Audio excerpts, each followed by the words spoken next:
Hello friends, welcome to the my study channel express academy पर आपका स्वागत है। आज के इस वीडियो में हम सीखेंगे कक्षा 7 एनसीईआरटी विज्ञान अध्याय 3, जिस अध्याय का नाम है ऊष्मा। इसमें जितने ऑब्जेक्टिव प्रश्न हैं इन्हीं को आज हम कवर करने के लिए आप लोग के समक्ष ये चैप्टर नंबर 3 ऊष्मा लेकर जा रहे हैं। देखिए, प्रश्न कहता है कि ठोस में प्रायः ऊष्मा किसके कारण स्थानांतरित होती है? तो चालन के द्वारा होता है। किसके द्वारा ऊष्मा के स्थानांतरण के लिए किसी माध्यम की आवश्यकता नहीं पड़ता है? तो विकिरण के लिए कोई माध्यम की आवश्यकता नहीं पड़ता है। वह प्रक्रम जिसमें ऊष्मा किसी वस्तु के गर्म सिरे से ठंडे सिरे की ओर स्थानांतरित होती है उसे चालन कहते हैं। अगला प्रश्न कहता है कि संवहन द्वारा ऊष्मा का स्थानांतरण हो सकता है, गैस एवं द्रव में हो सकता है। अगला प्रश्न कहता है किस प्रक्रिया में पदार्थ के कण स्वयं स्थानांतरित होते हैं? संवहन। आग पर रखी पतीली का जल किसके कारण गर्म होता है? संवहन के कारण गर्म होता है। गर्मियों में सफेद कपड़े पहनना ज्यादा आरामदेह है क्योंकि वे अपने ऊपर पड़ने वाली सारी ऊष्मा को परावर्तित कर देते हैं। श्वेत वस्त्र काले वस्त्र की अपेक्षा ठंडे होते हैं क्योंकि वे संपूर्ण प्रकाश को परावर्तित कर देते हैं। थर्मोस्टेट का प्रयोजन क्या है? तापमान को स्थिर रखना। थर्मोस्टेट संबंधित है, तापकरण से संबंधित है। अगला प्रश्न कहता है डॉक्टरी थर्मामीटर का परिसर 35 से 42 होता है। थर्मामीटर के बल्ब में कौन सा गैस भरा रहता है? पारा।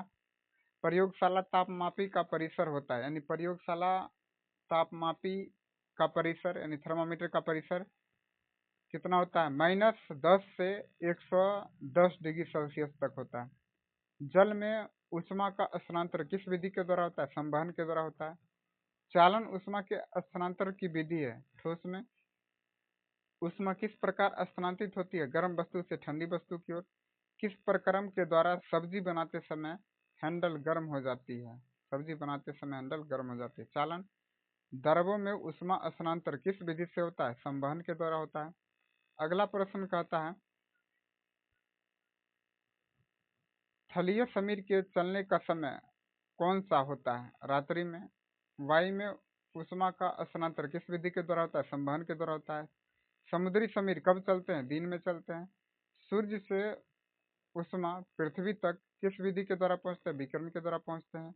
अगला प्रश्न है 37 डिग्री तापमान का मान किसके केल्विन में यानी फ़ारेनहाइट में होगा? 37 डिग्री तापमान लगभग 98.6 डिग्री फ़ारेनहाइट के बराबर होगा। अगला प्रश्न कहता है मानव शरीर का समान तापमान कितना होता है? 98.6 डिग्री फ़ारेनहाइट होता है। ऊनी कपड़े शरीर को गर्म रखते हैं क्योंकि ऊन जो होता है ऊष्मा का कुचालक होता है। ऊन ऊष्मा का क्या है? कुचालक। किसी वस्तु पदार्थ में किसकी उपस्थिति के कारण वह विद्युत का सुचालक होता है? इलेक्ट्रॉन। मानव शरीर का समान तापमान ये देखिए सेल्सियस में है और ये फ़ारेनहाइट में। अगला प्रश्न कहता है कि किस विधि द्वारा ऊष्मा के स्थानांतरण में किसी माध्यम जैसे कोई माध्यम की आवश्यकता नहीं होता? विकिरण में कोई माध्यम की आवश्यकता नहीं होती है। अगला प्रश्न कहता है ज्वाला से हटकर रखा कोई गर्म बर्तन ठंडा होते समय अपनी कुछ ऊष्मा किसके द्वारा परिवेश स्थानांतरित करता है? विकिरण के द्वारा। हमारा शरीर किस विधि के द्वारा ही यानी किस विधि के द्वारा ही परिवेश को ऊष्मा देता है तथा उससे ऊष्मा ग्रहण करता है? विकिरण। सभी गर्म पिंड किसके रूप में ऊष्मा विकृत करता है? विकिरण के रूप में। रेफ्रिजरेटर में प्रशीतन के ऊपर में होती है क्योंकि रेफ्रिजरेटर का अन्य भाग किसके द्वारा ठंडा हो सके? संवहन के द्वारा। रेफ्रिजरेटर में प्रशीतन को ऊपर रखा जाता है ताकि रेफ्रिजरेटर का अन्य भाग किसके द्वारा ठंडा हो सके? संवहन का। ये वही क्वेश्चन रिपीट हो गया था। अगला क्वेश्चन कहता है फोन में ऊष्मा का संचरण किस विधि के द्वारा होता है? चालन एवं संवहन के द्वारा होता है। किस विधि में ऊष्मा एक स्थान से दूसरे स्थान तक बिना माध्यम से पहुंच जाता है? विकिरण से। वायुमंडल की निचली परतों को गर्म करने में महत्वपूर्ण है चालन। वह कौन सी प्रक्रिया है? ठोस पदार्थों में नहीं होता है, संवहन नहीं होता है। किसी पदार्थ को ऊष्मा तरंगों में संचरित भाग द्वारा सीधे गर्म होने को कहते हैं? विकिरण कहते हैं। अगला प्रश्न कहता है उबलते समय जल द्वारा जलने की तुलना में भाप से जलना अधिक कष्टदायक होता है, क्योंकि भाप में गुप्त ताप एवं ऊष्मा होता है। ऊष्मागतिकी का कौन सा नियम ऊष्मा के प्रभावित होने की दिशा को व्यक्त करता है? द्वितीय दिशा।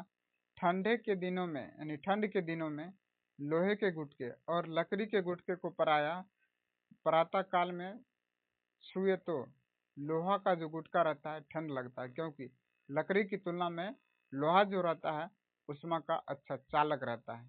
यदि आप लोग मेरे चैनल पर पहली बार आए हैं तो इस वीडियो को लाइक कर दीजिए, चैनल को सब्सक्राइब कर लीजिए और अपने साथियों को भी शेयर कीजिए ताकि उनको भी इसके बारे में पता चले।